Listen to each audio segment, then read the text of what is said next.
Hi hello welcome to Jai Bala's vlogs. இன்றைக்கி ஒரு சூப்பரான வீடியோ பார்க்கலாமா? இன்றைக்கி எல்லாருக்கும் பிடிச்ச ஹெல்த்தியான வெத்தலை கஷாயம் எப்படி செய்கிறதுன்னு பார்க்கலாம். அதுக்கு ஃபஸ்ட்டு கற்பூரவள்ளி இலை, அதுக்கப்புறம் துளசி, வெத்தலை இருந்தால் போதும். ஸோ இப்போ கற்பூரவள்ளி இலையை கழுவி போட்டாச்சு. இப்போ துளசியையும் கழுவி போட்டுக்கலாம். ஸோ பாருங்கள், இப்போது துளசியும் கழுவி போட்டுட்டு நெக்ஸ்ட்டு வெத்தலையும் நீங்கள் முழுசாகவும் போடலாம், இல்லை பாதி பாதியாக கட் பண்ணி வச்சு அதையும் போடலாம். இந்த மாதிரி நாங்கள் இந்த மாதிரி போடுறோம், ஏன்னா அது மிக்சியில் அரைக்கிறதுக்கு கொஞ்சம் ஈஸியாக இருக்கும். நீங்கள் காம்போடையும் போடலாம். நல்லா தண்ணி வடிச்சிட்டு போடுங்க.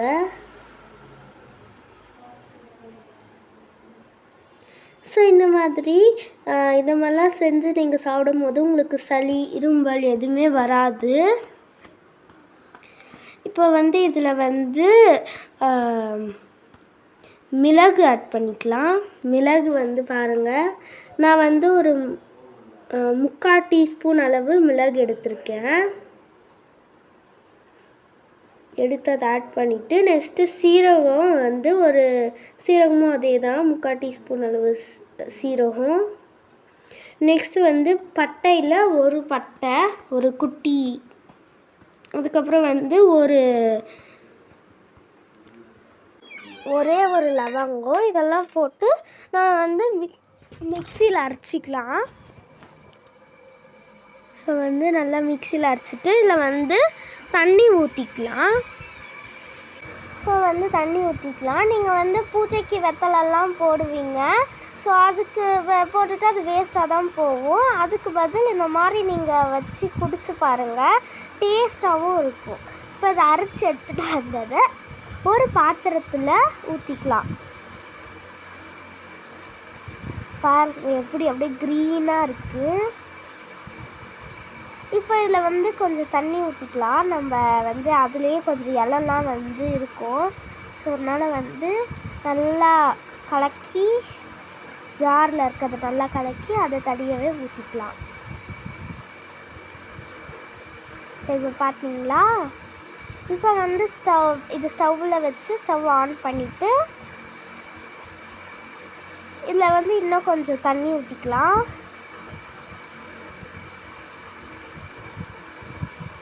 அதுக்கப்புறம் இதில் மஞ்சாத்தூள் போட்டுக்கலாம். இப்போ பாருங்கள், நான் ஒரு சிட்டிக்கை 2 சிட்டிக்கு அளவு போட்டுக்கலாம். உப்பு உங்களுக்கு தேவையான அளவு போட்டுக்கோங்க.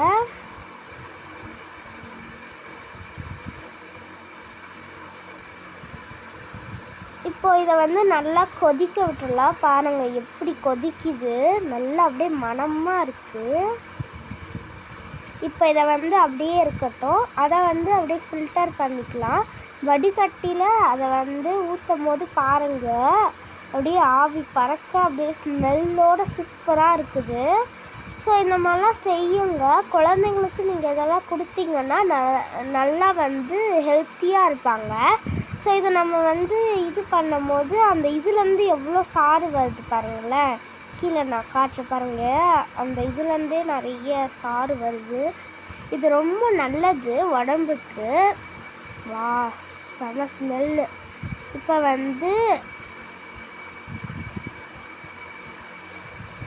இதை ஊற்றிக்கலாம் ஒரு கிளாஸில். ஸோ பார்த்தீங்களா, ஆவி பறக்க ஒரு கஷாயம் செம்ம டேஸ்ட்டாக இருக்கும். ட்ரை பண்ணி பாருங்கள். பாய், தேங்க்யூ. சூப்பராக இருக்கும்.